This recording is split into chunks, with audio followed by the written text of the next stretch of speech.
So just very briefly about the 24th Putty of Japji. The most commonly things that we know about it, it literally anything that stops you gets stopped itself. Okay, it breaks cuts through all limitations with the force of a thunderbolt.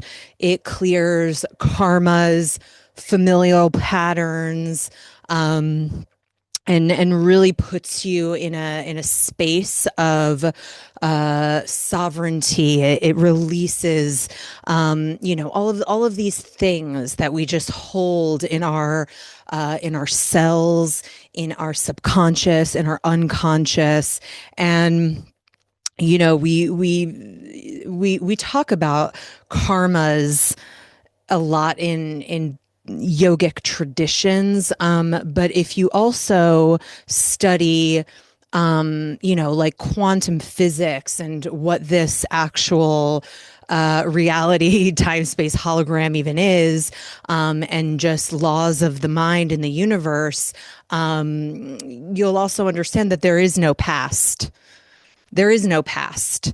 You're constantly, consciously creating and recreating both past and future in every present moment. So every moment of now, you have the ability to completely reshape any past. And past simply only exists in consciousness. It's only a memory. There's nothing physical about the past. So when we think about all these things that we like consciously have been holding on to or have been told we should hold on to, or somewhere there's something negative from lifetimes that's holding us back, and creating some limit in some way, we could just decide right now, nope, like I'm liberated from that. Like I'm not even going to allow that to play any kind of role in my being at this moment and for my future. Period. Like I'm finished with that. And so this putty, one of the things that it does, I feel like it really supports that decision. It supports that decision right now.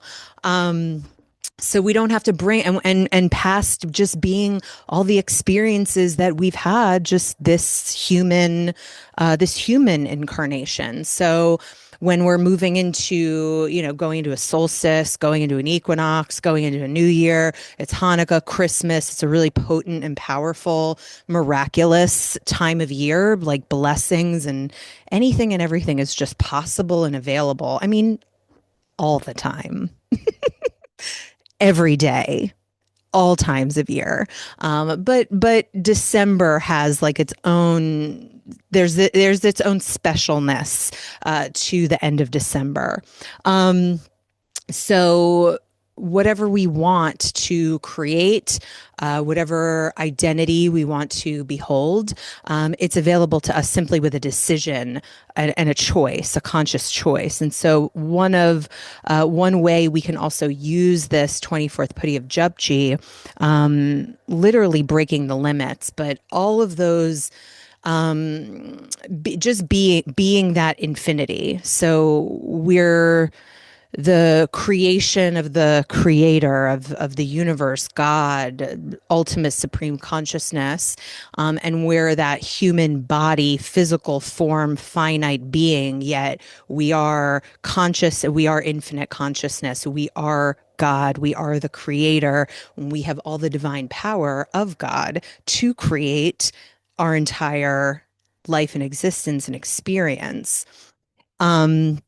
The 24th Putty of Japji, it's saying there's no limit.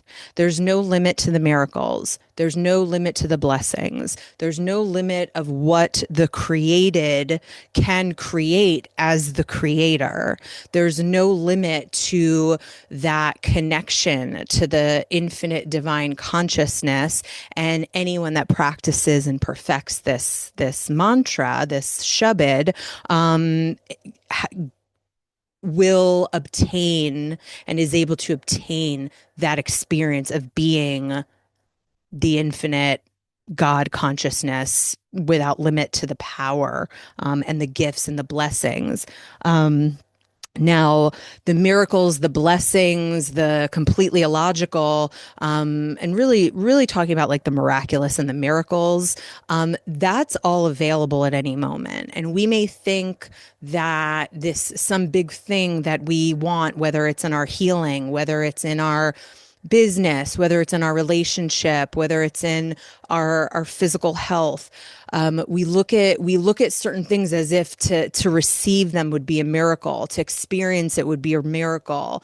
But what this is saying, in part, and what I'm also saying is that miracle, like all those things, that's just actually normal. Like those are normal experiences of God and infinite consciousness, and having that I am ultimate awareness of your own power, yourself as the operant power of your reality. And those things are just normal things. They're really not miracles. They're coming through you. You're the one generating them through your mind, through your identity, through who you think you are, through what you think you are, what you assume of yourself, and what you decide and choose of yourself and to be.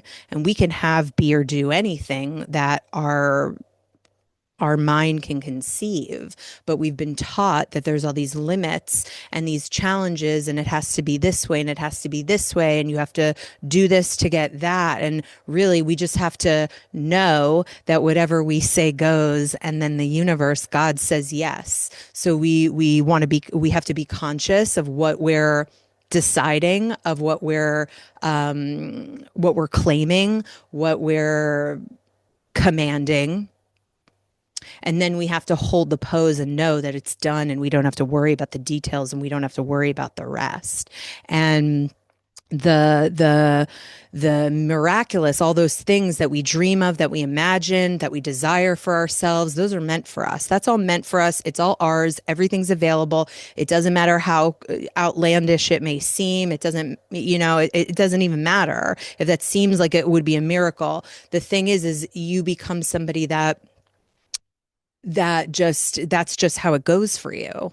Like your life you're a living miracle, and your life is full of miracles, and that's normal and it's natural, and nothing even surprises you, because you're like, nope, I can heal that. Nope, I can have that. Nope, I can do that. Nope, that's mine.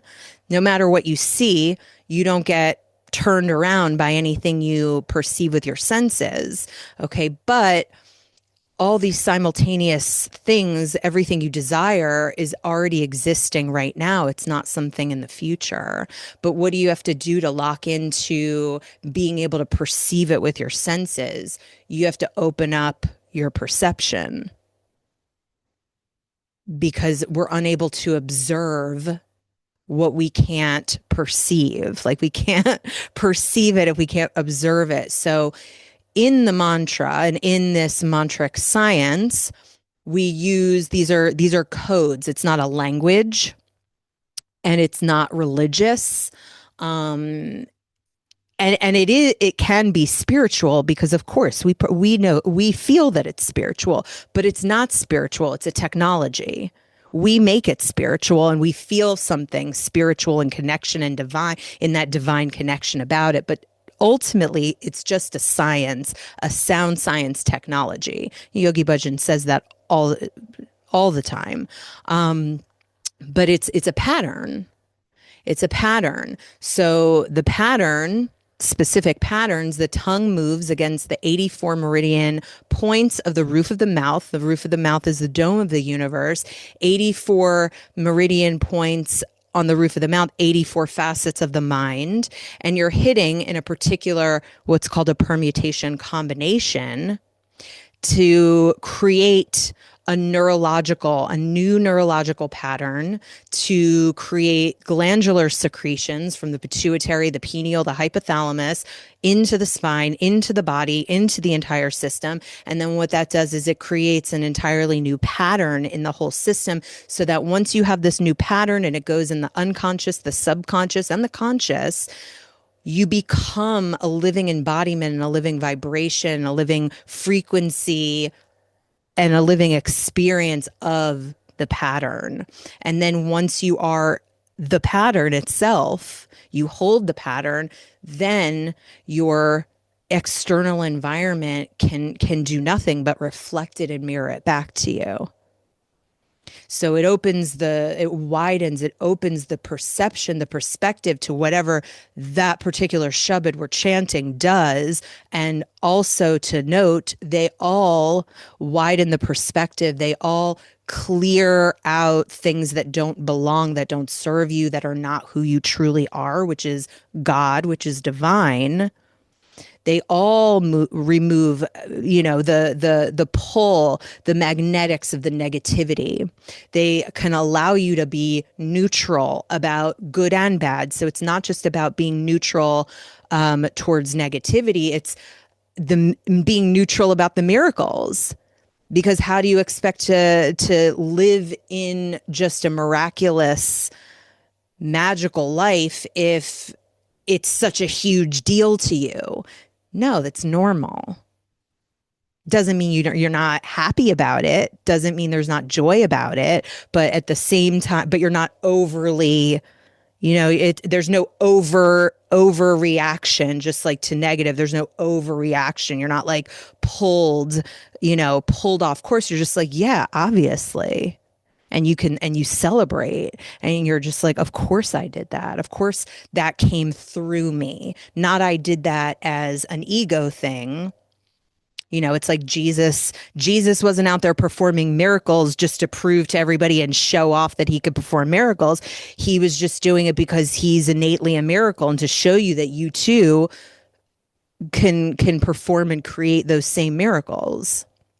That's the metaphysical meanings of the Bible and Jesus and the I am Christ awareness consciousness, which is a manifestation manual guidebook, and it aligns with Kundalini technology, and it aligns with quantum science, quantum theory, the matrix, and all these things. But ultimately, with the mantra, we're creating a new pattern so that identity that creates the miracles and perceives miracles as a normal thing is just standard. And the mantra, it's like we don't have to work hard for it. We just chant the mantra. We practice the mantra. We create a relationship with the mantra, the shabad itself, and we practice, and all those things happen for us. So it's not like, we're English affirmations, and those are very positive, because if you think about it, everything you're always thinking is some sort of affirmation. Your thoughts are literally just all affirmations. And if you think of it that way, you'll be like, oh, what am I affirming right now?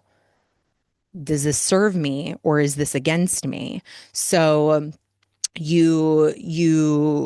the affirmation, sometimes it's like you feel like it's a work to get yourself to kind of believe something or think something or know something, versus with the mantra, it's kind of just like, I'm just going to chant this mantra, and then you're just vibrating and you feel it, and there's something about it that's different, but it goes in and it just does the work for you. You just have to chant it, and it does the work for you.